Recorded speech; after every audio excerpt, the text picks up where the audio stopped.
Well, I'm gonna see what this Joules rifle, 1863 Remington contract rifle, with a standard 530 grain mini ball and 16 grains of Graf's 2F powder, which would be a standard charge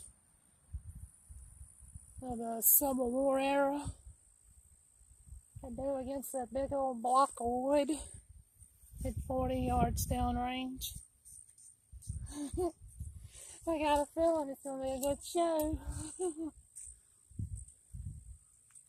I do. All loaded up and ready to go. I hope I can hit it.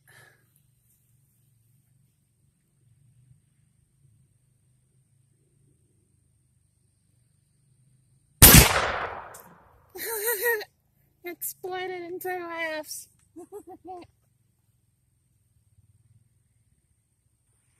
You would not have been safe behind that block of wood. Pine. Check that out. Ain't that crazy? This is Johnny over and out.